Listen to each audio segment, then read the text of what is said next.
Good morning, Farm Fam. Today the weather is pretty yucky, so I am going to be home making banana bread today. So we'll go over all the ingredients, how long to bake it, what type of pans to put it in, and so on.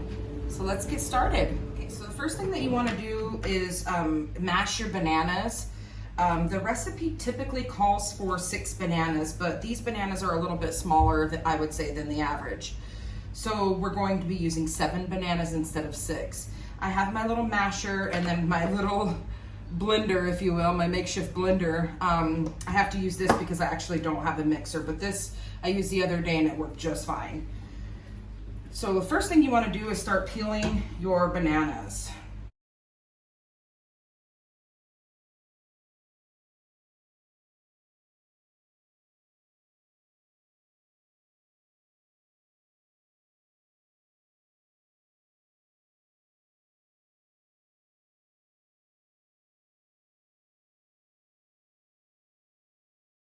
So the easiest way to open up a banana, you guys, is not from this end. If you ever watch any of the gorillas or monkeys eating bananas, what they do is they just pinch the end here and pull back. And that way you don't risk snapping off that end piece. Because sometimes if the bananas are too ripe, it's hard to get a clean break right here on the very end of it.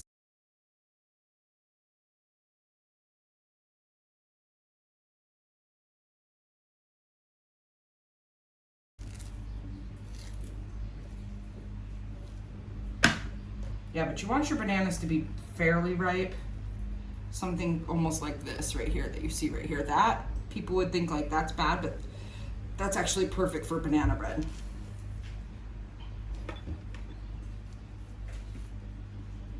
I try not to get these little strings in there, so that, you know, that's annoying to me. Oh, I guess my wash is done. And then I don't like this very end piece in there either. I'm actually allergic to bananas, but this is one way that I'm actually able to eat it and my body tolerate it because I love them. I love banana. Who doesn't?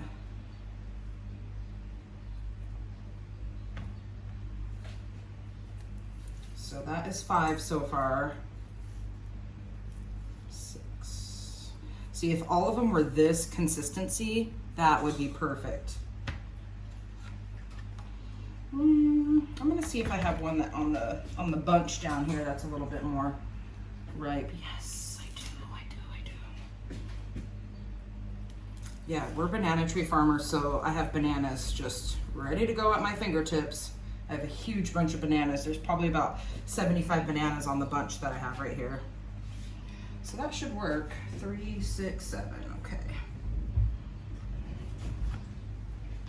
Then we mash. Okay, so at this point in time, you guys want to preheat the oven. I almost forgot, and that's unfortunate because I always seem to forget to preheat my oven. If your oven is set to Celsius, you want it around 180. So that looks about right as far as what I was hoping for with this utensil. Now I'm going to go ahead and use my little makeshift blender. I think it is technically a blender, but I think it's more for drinks, but we will use it here. So yeah, I started doing these cooking videos after one of the subscribers asked me to do a baking video. And honestly, I'm not that great of a baker. But I think it's usually because I maybe don't have the right tools or, you know, the right measuring cups and things like that. And then I realized the other day if I follow the recipe, then there shouldn't be room for error. And I'm really good at following directions, so I figured if I just, you know, again, stick to that recipe, then I should be fine. And I made banana bread the other day. My daughter, she's a better baker, Miley. But she came up here and had some of my banana bread, and she was like, it tastes better than mine. So I figured I'd share the recipe with you guys because Banana trees is one of our largest productions, if you will, on the farm, with the family farm that we have. And so, and we're going to be getting more in the future. And so if I can show you guys, some good recipes with bananas, then I think that's pretty awesome. Some of you guys don't follow along for the cooking videos, and that's fine. I'm not expecting you to sit here and watch me cook if that's not something that you're into. A lot of folks follow us because of the farm. And the way I'm able to incorporate these two things together, cooking or baking with the farm ingredients, it kind of sticks with the same theme, if you will. So we want to get this nice and gushy before we add our next ingredient. You almost want the consistency of baby food. That should do it. Sorry, I just don't want to make a mess.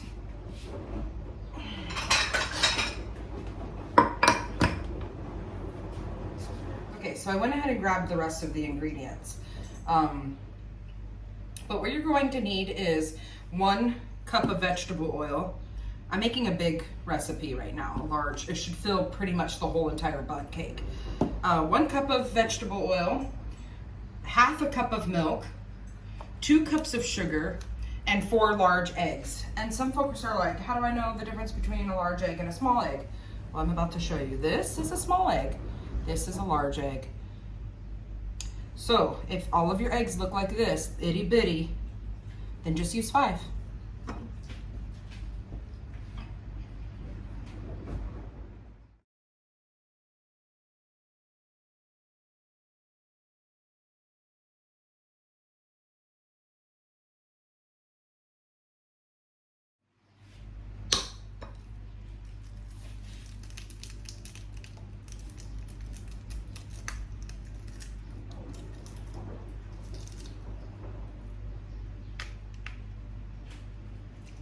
Okay, so that shell, that was like the world's thinnest eggshell.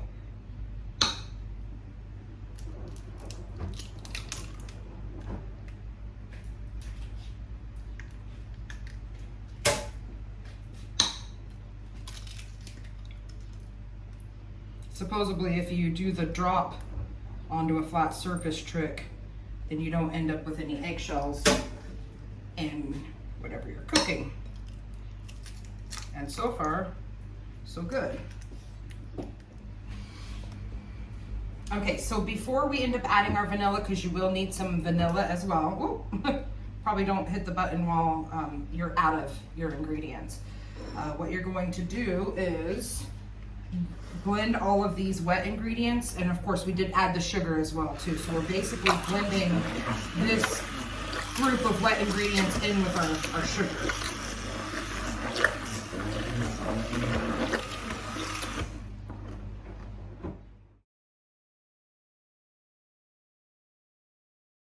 Okay, so now we want to add our vanilla, and the recipe calls for 2 teaspoons, and I don't have like a perfect teaspoon measurement, so I'm just going to use, a regular teaspoon that you find at the table. Not a tablespoon, a teaspoon.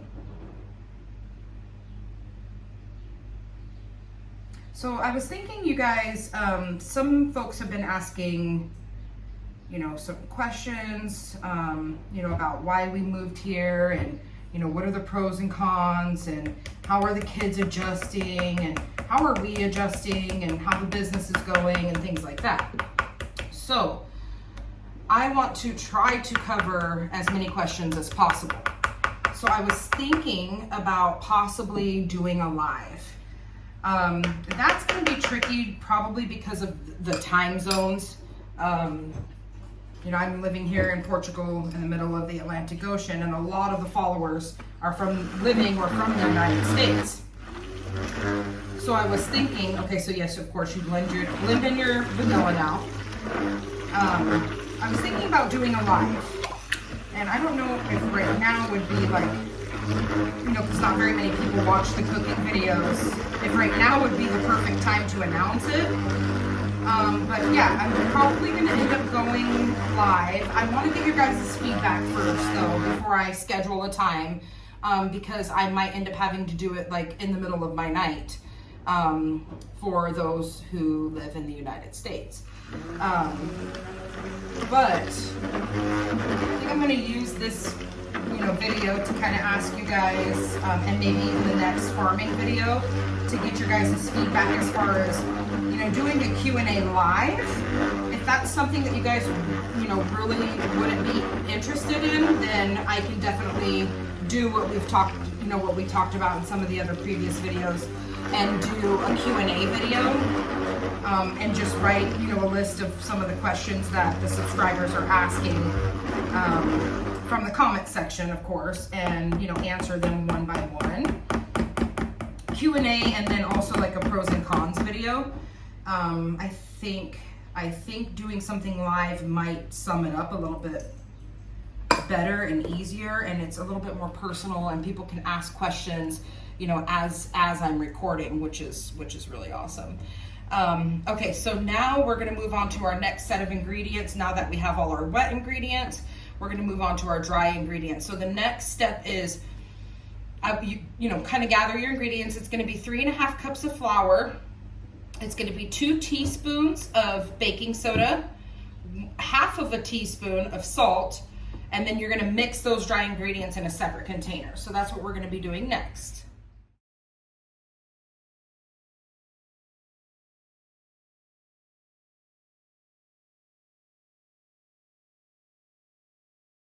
Okay, so again, that is 3.5 cups of flour, 2 tablespoons of, back up. Okay, that would be so bad. 3.5 cups of flour, 2 teaspoons of baking soda, and 1/2 teaspoon of salt is what we'll be using. And you want to mix your dry ingredients separate.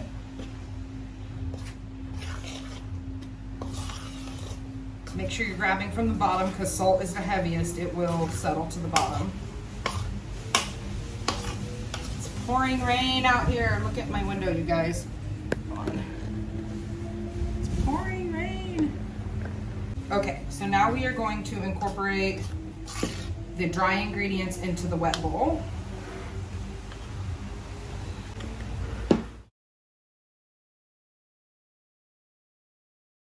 Okay, so once I get my flour down to about 1/3 left in there, I'm going to continue to mix this.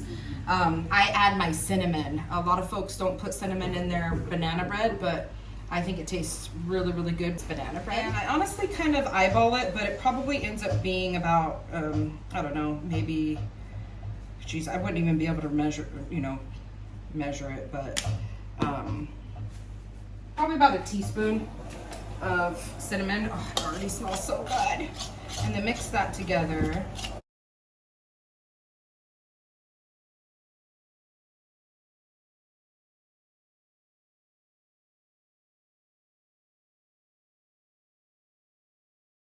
Okay, so I missed the time lapse where I was adding, I was adding the rest of the ingredients there.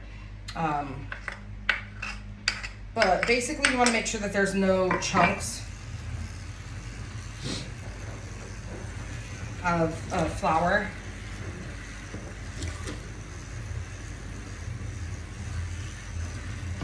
A little tiny chunk of banana is going to be okay, but you don't want, large chunks of flour. I think that's probably the hardest part, is getting all the little chunks of flour out there, making sure all of your ingredients is blended and, nicely together.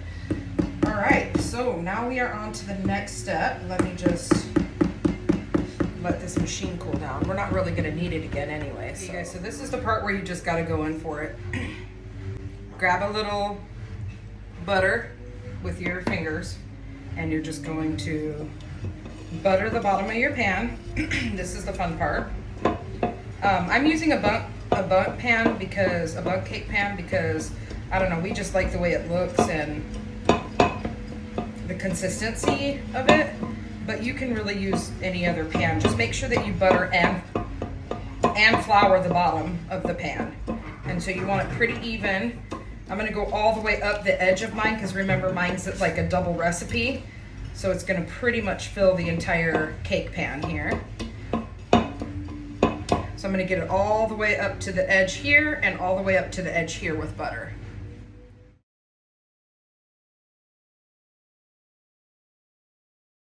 Okay, so now you're just going to coat your pan. I always put a generous amount of flour in there just so I make sure I cover everything. But I'm gonna do this over the sink so that I can get all the way up to the edge of the pan with the flour. Okay, so this is pretty much what you want your pan to look like. So now it's time to just pour the ingredients.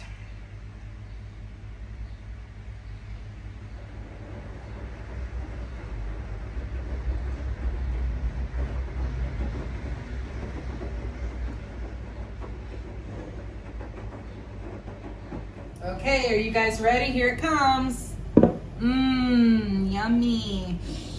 This smells delicious. I really hope you guys enjoy this recipe. And again, let me know, put some comments down below if you guys are interested in me possibly doing a live Q&A, live pros and cons video instead of, you know, just posting a video. I thought it would be really cool for you guys to be able to come and chat with me, you know, more personally, and you know, me be able to respond to your questions. That way I feel like I can cover more. I probably will have a little notepad off to the side, you know, going over some of the questions that some of the people have already asked in the comments. But let me know, you guys. I hope you enjoy this recipe. It smells so delicious. I can't wait till it cools down and we can eat it. All right, you guys, look at, I flipped it out of the pan. It cooled down enough. It's still a little warm to the touch, but I'm gonna slip a plate underneath it and just flip it back over into the right direction. But honestly, it seems pretty sturdy. I'm gonna let it cool down and then I'll probably just be able to flip it by hand.